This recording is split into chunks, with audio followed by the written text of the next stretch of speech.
Opa, Olaia, kaixo. Kaixo, Ander? Leidei atal berezia, gaurkoan teknologiari erreparatuko diogu.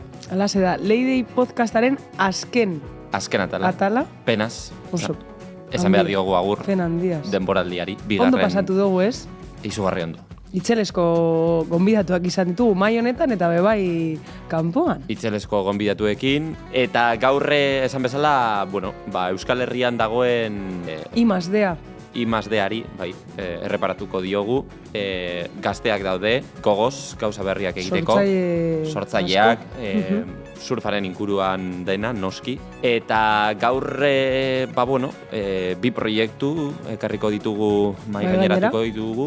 Eta guazen eurekin, ez? Alase da. Gozatu Leidei, azkenengo Atala. Leidei-a, Itxaso Gaztañaga eta Egoitz Goikoetxearekin. Nik euskal surfaren osasuna oso ondo ikusten dut. Mediku asko esan ziaten ezin nuela bueltatu surf egiteraz. Bizipen horiek, olatua aurkitu, ez aurkitu edo ona esan edo ez. Azkenean bizipen horiek dira nire ustez garrantzitsuenak. Jalibara heltzea eta de repente 2 metro terdi 3, izan zen itxela, ni venga, uretara. 10 segunduko revoltoi bat, dek asko. Leide, barealdian, Olaia Elorriaga eta Ander López Lerenak sortzen duten kresaldozia. Itxaso Gaztañaga, eskerrik asko Leidei podcastera etortzeagatik, zer zara? Ondo, eskerrik asko zuei gonbidatzeagatik. Zure proiektua osasuna eta surfa elkartzen duena da, ez? EHUrekin batera plazaratu duzuen kurtsoa. Zertan datza? Bueno, EHUn programan barruan, EHUk udaran kurtso batzuk antolatzen ditu, eta horren barruan antolatuta dagoen 2 eguneko kurso bada. Uztaian antolatuta dagoena, eta helburua dakana da surfak osasunean sortzen dituen onurak aztertzea. Osasuna ulertuta ongizate fisiko-psikologiko, bai soziala. Bertan ikusiko ditugu adituak edo nola antolatzen da kurtsoa? Azkenean guk nabaritzen dugun bezala, danok igertzen dugu surfak onurak dazkala guregan, baina kurso honen bitartez gauza subjetibo bat nahi dugu zientziaren alorretik ikusi. Hau da ez bakoitzak sentitzen duna bakarrik esan, baizik eta zientziak aztertuta esan onur hori zen izango zen. Orduan, adituak daude, onura fisikoak aztertzen dituztenak, medikuako IBF-ko irakasleak izan daitezkenak, psikologoak edo unibertsitateko irakasleak alderdi horiek zientzian alorretik aztertu dituztenak. Eta surflariak ere presente izango dira edo? Aditu gehienak surfare egiten dute, hau da behaiek gustatzen zaielako surfa, bazidia hori ikertzen bere profesioa eta zaletasuna elkartuz, eta egia da gero bukaeran surflari batzuk elkartuko dituguna, behien artean partekatzeko behaiei surfak ze onurak hartzen dieten. Ze surflari, ez dakite izenak esan ditzakegun? Aipatu ditzakegu? Aritzaran buru dator, pixkat representatuko lukena surf profesionala, gero bestalde batetik Ibon Oregi dator, hemen bertala onda, pixkat ikusita bere esperientzia kontatzeko, eta 3. Carmen La Peñaloa da, Zumaiako neska bada, nun bere egunerokotasunean surfa egiten duna, bere profesioa beste bada, hori. Ere ikuspuntu bat, pertsona bat, nun surfan hobi bezala egiten duna. Ordan, 3 perfil desberdin, partekatzen bakoitzai surfak bere bizitzan ze ekartzen dion. Zu medikua zara, baina ez dakit nola etorri zitzaizun burura horrelako ikastaro bat antolatzeko, edo zein izan zen lehenengo kimua, grina nondik sortu zen? Ezagutzen dut pertsona bat, da ona sartuta udako unibertsitatean, da behaiek komentatu ziaten, aiziala pentsatzen bereziki gazteak erakartzeko, nahi zutela antolatu kurtso bat surfan inguruan. Eta horan deitu ziaten galdetzeko nik ideian bat eukiko nun. Horan edozein altzen izan surfa, edozein gaiekin. Nolan nire profesio osasuna da, askotan horreta jotzen dugu, horan nik planteatu nien alkozala zoze antolatu surfan inguruan. Eta hasi nintzen pixkat interneten behitzen, ze pertsona desberdintzauden horreta dedikatzen zianak, eta horrela antolatu genuen kursua, hasi jabete nahiko antolatzen. Eta 2 egunetako kurtsoa izango da, badaude datak, jada apurtxu bet promozioa edo egiteko? Zehazteko. Uztaian 13 eta 14 izango da Donostin. Eta izena emateko, segin behar da? Horretako UIK izena du dala Euskal Herriko Unibertsitatean uda ikastaroetako web horri ofiziala da, eta bertan kurtso guztiak daude, eta bertan izen ematen da. Debalde eta izena emateko edo zemotatako jendeak eman dezake hori. Ze profil, ez, bilatzen duzue... Berez, edozein pertsonai bideratuta hau da, ez da zertan kurtsoan parte hartzen duna osasunean aditua izan behar, baizik eta surfan interesa daukan da osasunan interesa, duen edozein pertsonantzat bideratuta da, ez da zertan zertan osasunan inguruan jakinduria espezifiko bat uki behar, baizik eta edozein pertsonangan zuzenduta da. Bai gaztezar, berez perfila zabala da. Bakoitzak zati bat aurkezten du, hau da, onura fisiko, psikologiko eta soziala, eta horiek horreta dedikatzen dia profesionalak, behaiek gehienak dia dedikatzen dianak aztertzea kirola, eta gero gehienak kirolan barruan, behaiek dakaten interesagatik surfa zuzentzen. Adibidez mediku bat, beha kirol medikuntza dedikatzen dela, eta zehazki ezagutzen ditu surfan orurako aztertu ditu. Edo psikologo bat dedikatzen dela kirol psikologian, eta parte landu du, ikasi du, ikertu du, zehazki surfa iten duten kirolari horiekin. Bueno, argi dago, ni ez naiz zientzialaria. Euskal Herrian aintzindariak. Baina ni ez naiz zientzialaria, eta konbentzituta nago, nire tesia bada behintzat surfak osasuna ekartzen duela. Edo zoriontasuna behintzat, ez? Zoriontasuna, seguro, eta osasuna fijo baiet. Itxaso eskerrik asko. Zuei. Eta itxasoren elkarrizketa entzun da, goaz oin beste zientzialari batekin, ez? Bai, gutxi gora bera. Goazen berarekin ba. Badaukagu hemen gure bigarren gonbidatua, Egoitz, mi eskerre Leidei podcastera etortzearren. Zuei gonbidatzeagatik. Zure proiektua, beste batzuekin batera daukasun proiektua, Gura Surfboard da, ez? Hori da. Badaukagu tabla bat. Zertan datza proiektua eta nola sortu zen? Lehen da bizia, egin genuen lehenengo taula, orkestu genuen lehenengo taula, zeberez, zuk ikusi genuen egin genuen lehenengo taula, eta batez be Guraren helburua da surf taulen bai diseinua zein fabrikazioa hobetzea. Eta hobetzea guretzat da taula iraunkorragoak egitea eta baita azkarragoak. Baita ere taularen shapea surfeatuko diren baldintzetara egokituz. Eta horretarako guk erabiltzen ditugu ingenieritzan erabiltzen diren zenbait software eta zenbait jakintza. Beharrezkoak dira gero olako taulak garatu alizateko.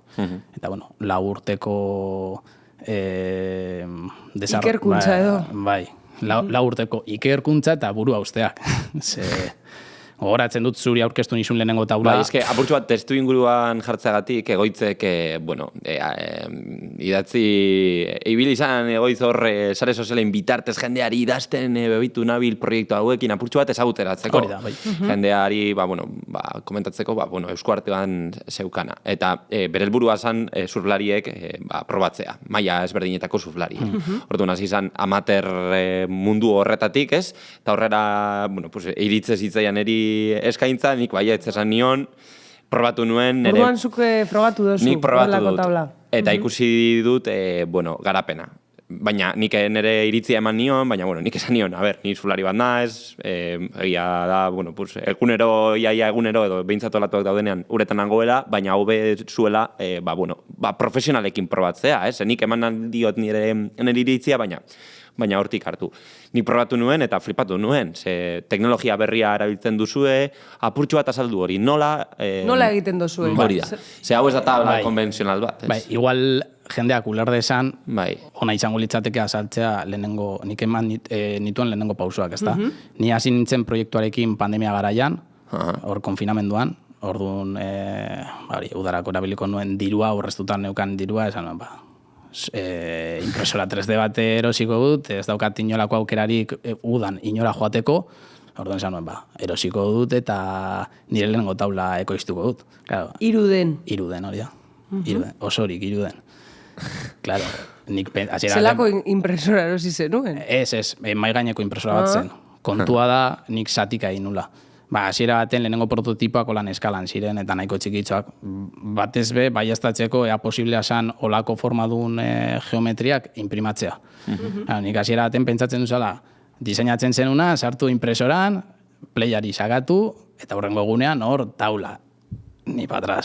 Eltzen nintzen hurrengo egunean, ni sartu nintzen oera, oso urduri, entzuten nuen makina hor urrunetik, goizan esnatu, olentzero bezala, Hostia, voy a llegar ahí. Usten zenuen makina lanean, gau guztia, prototipoa eraikitzen. Bai, eta ointxe bertan ere, erabiltzen ditugun makinak, 24/7. Osea, ez ditugu gelditzen.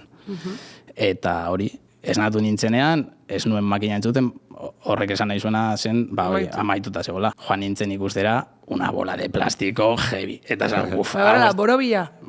Borobila deformea. Geometria oso arraroa, baina zirudien taula bat. Osea, taula hor zegoen. Eta esan nuen, la que me espera. Eta hortik aurrera izan zen, hori, ikastea prozesua zelan di joan, zelan parametrizatu behar diren materialak, zemotatako materialak erabili aldiren, eta urte horretan, nik TFG egin nuen San Mameseko Unibertsitatean, ingenieritza mekanikoa, eta nik aurkeztu nuen nire lehenengo prototipoa, eskalan, 3D imprimatuta.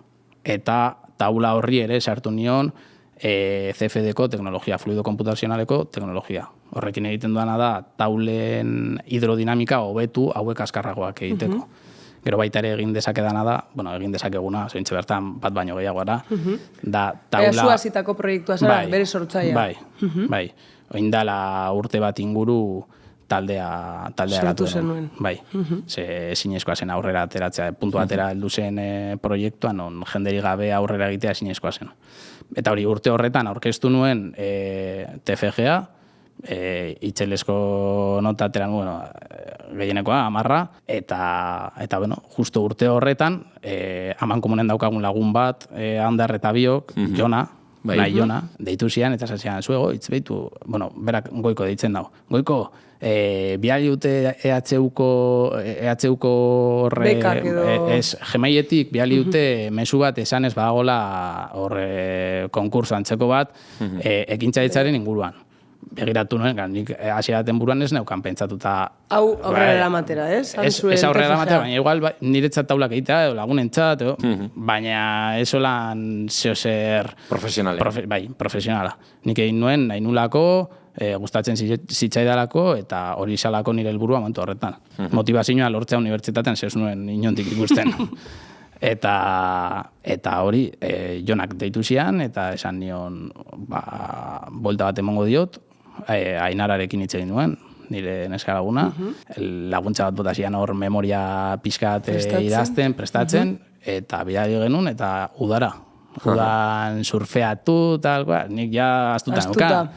Iraian bueltatu, eta mezu bat, korreban.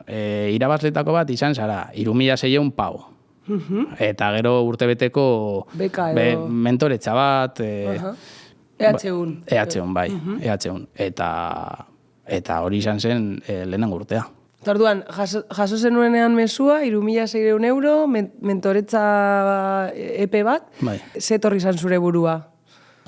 Baneukala dirua, hau aurrera. Zure ametsa edo, ametsa zan? Momentu hortatik aurrera, igual bihurtzen dela ametsa. Gura definitzekotan, alde teknologikoa alde batera utxita, nik esango nuke gura ere dela amets bat. Horregaitik deitzen da horrela, gura?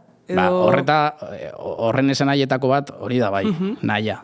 Baina berez ez da nahiaren zentzu horretatik edo definizio horretatik sortzen baizik eta ura eta G goikoetxea nire abizenaren lehenengo hitza. Gero konturatzen gara gura ere euskeraz esan nahi daukala eta hor ja esan genuen hauze da.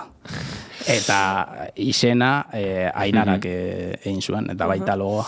Hasiera batean, gurekin edo nirekin harremanetan jarri zinenean probatzeko eta nik pentsatu nuen, tipo hau txoratuta dago.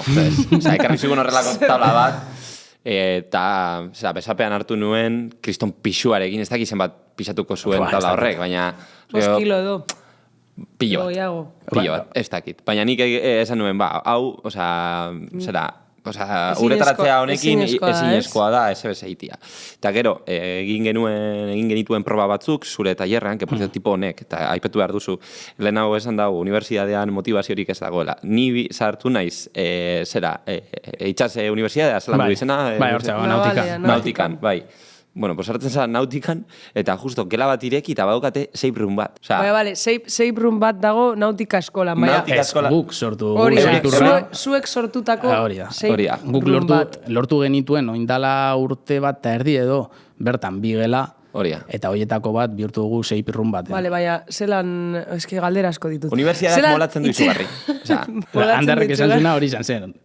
Horatzen duzu. Sartu zen, holan, haua irekita. Esan nuen, tio, universidadea superaspergarria zan. Universidadea sartu, ordenagailuak, eskoz jota gela bat kafetegia, eta hauek sartu, eta errepente hor, shape room bat. Shape room, baina, zuok sortutako shape room bat. Bai, noski. Jasotako sari horrekin, 3.600 horrekin, edo beste laguntza batzuk lortu dituzue? Lortzen ditudanean, 3.600 euro horiek, ni hasiera baten behin ja unibertsitatea bukatuta, ingenieritza mekanikoko gradua bukatuta, nik ez neukan inolako gorik ikasten jarraitzeko.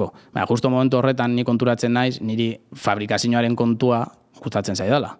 Orduan, azten naz horri ikertzen, ea zenolako masterrak dauden fabrikazioaren inguruan, eta aurkitzen dut bat Mondragoneko unibertsitatean, fabrikazio gehigarriko masterra, eta bertara ailegatzean, justo ez dut ondo gogoratzen, baina suposatzen dut lehenengo astean edo bigarren astean, bertako irakasle batek esaten dugu, aizue, zuek ibizarete hemen iruden imprimatzen edo proiekturen baten ibizarete, eta nik kontatu nuen taulen kontua. Eta esan zian, baitze egingo dut nire laborategiko kideekin, eta ondo ikusten baldin badute, utxiko dizkizu hemengo makinak, eta zuk daukasun diruarekin, sortu ahal izateko taula bat eskalan. Hau da, benetako taula bat. Eta hori da, Anderrek ikusi zuen lehenengo taula hori. Pisutsua... Horia. Eta gero, probak egin ostean, porque tipoak jartzen dizu horrelako aparatu bat, edo gailu bat horrela kablekin, osea, ematuzu... Eta horrekin uretaratzen zara? Ez. Horrekin, egite dituzu proba batzuk, edo egin genituen behintzat, laborategi batean. Bai, gure laborategian. Shape roomaren ondoan baukagu laborategi bat. Bertan bauzkagu 3D imprimadoreak, ordenadorea, garabatzeko kontuak, eta hor bertan egin genien bai Anderri zein roof hori, test hori. Horrekin egiten duguna da, zurrari bakoitzak sortzen dituen indarrak taulan. Neurtzen ditugu, eta gero guk dauzkagun software batzuekin egiten ditugu, ez dakik, igual tekniko egia da, esatea, optimizazio topologiko bat. Horrek guri esaten digu, non sartu behar dugun material gehiago. Vale. Osa, zuok hartzen dozue pertsona, neurtzen dituzue zenbait parametro, eta horrekin egiten dozue tabla.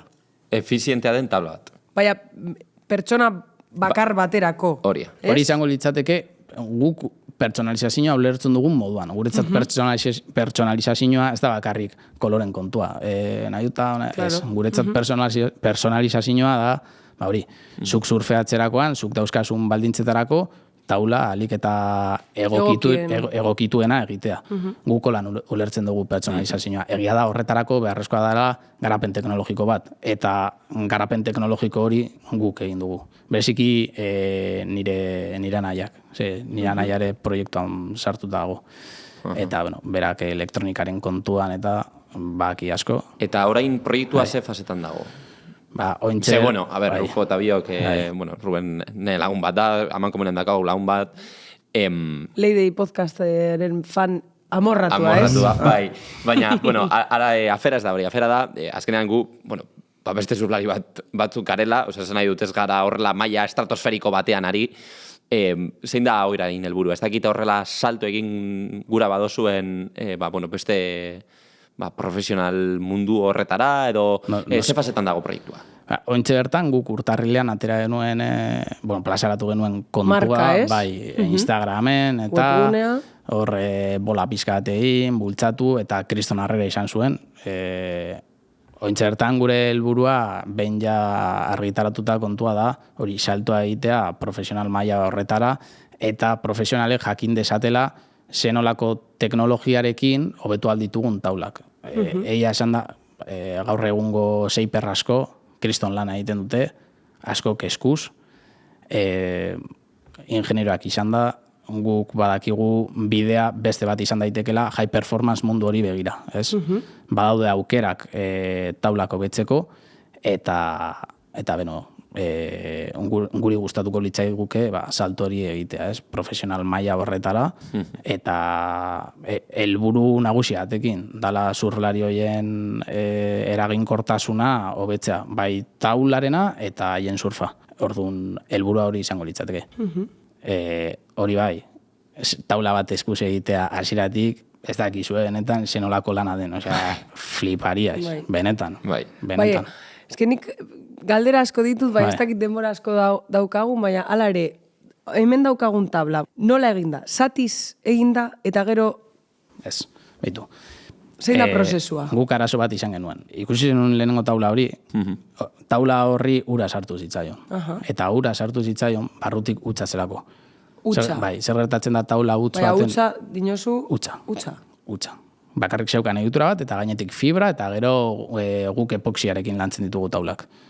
Bale, orduan badago shape prozesua atzetik. Bai, badago. Jendeak agian pentsatzen du, imprimatzen duzula, eta venga, uretara. Ez, holan sartuz gero uretara taulak ura zurgatzen du. Osea, izango litzateke foama uretara sartzearen parekoa. Foama erabili beharrean, kasu horretan, lehenengo taula horretan erabili genuen pelea, dala imprimatzen den material bat. Orduan, guk arazo bat izan genuen, eta aurretiaz jakin gabe noski, taula utz baten ez baldin baduzu jartzen balbula bat, eta ez baldin baduzu barruko presio hori orekatzen, fibra ebaki daiteke. Eta fibra ebakiz gero, ura sartzen da barrura. Guk hori ez genekin. Claro, punto horretan, nik pentsatu nuen.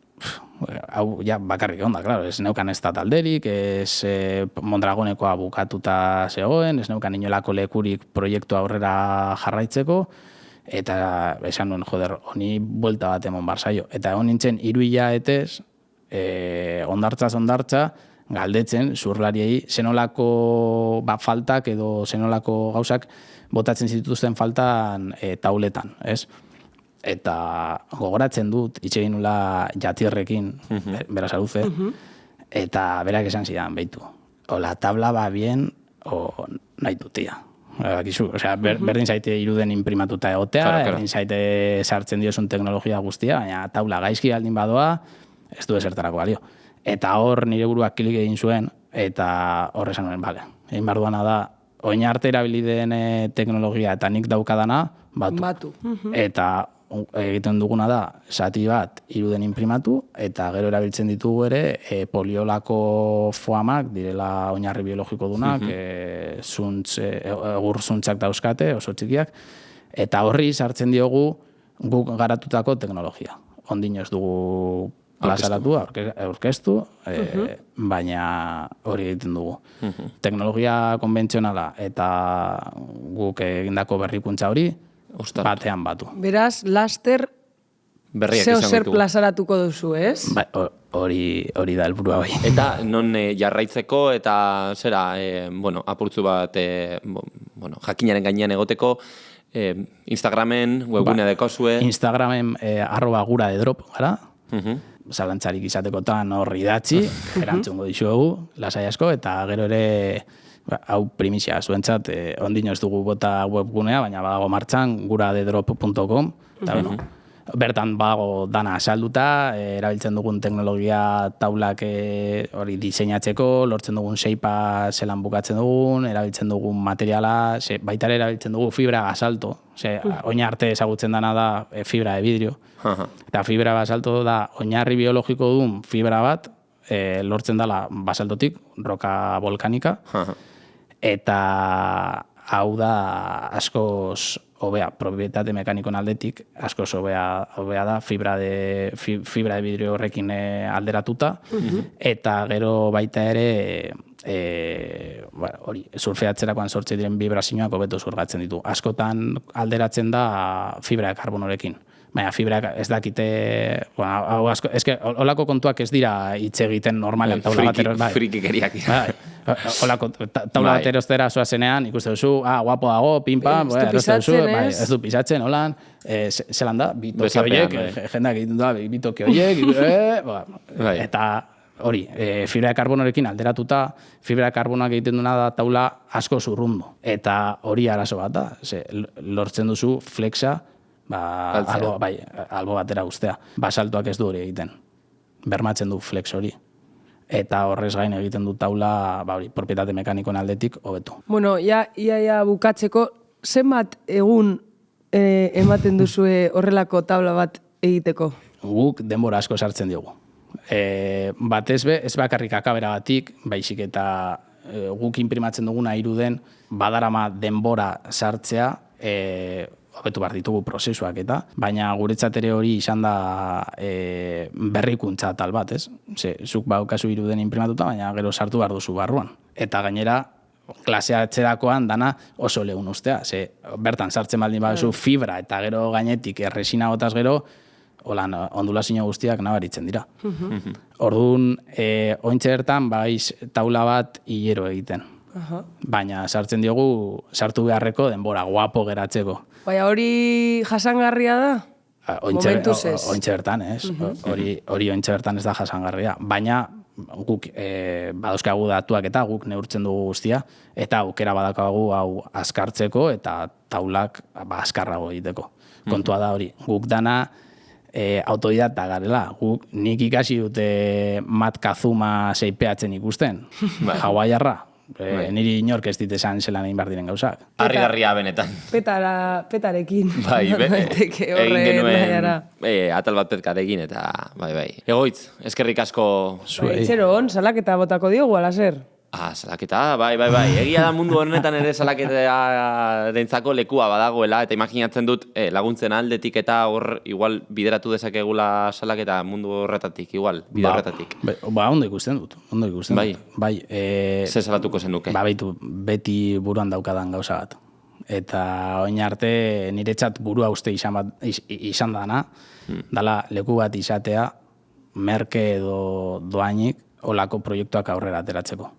Ointxe bertan guri bukatuko zaigu lanautikaren kontu hori, ziurrenik, eta hori. Leku bila, sabize. Buruan daukagu. Nora joan, zer egin, nik uste dut hortik laguntzak nahiko eskaz daudela. Eta egia da, hainbat leku badaudela, ez dago inor hor lanean, eta nik uste dut kriston tokiak egon daitezkela, ekintzaitzaren munduan aritzen diren, gazteentzat, olako lekuak eraikitzeko eta olako proiektuak aurrera atera izateko. Hau da, nik uste dut hau dela gizartearen etorkizuna, ez bakarrik surfa, Dana. Eta hori nik uste dut beharrezkoak direla olako tokiak. Askotan jartzen dituzte mahai gainean coworkingak, baina coworking baten olako proiektu bat aurreratzea, hau ez da posiblea. Ez da posiblea. Proiektu askotan beharrezkoa da eskuz hainbat lan egitea, eta hori jende alboan izan da, ez da posible. Taula bat egiterakoan kriston hautsa ateratzen da, edo nora. Fabrikaren antzekoa behar dozu. Edo txoko bat, lanautikan daukagun antzera.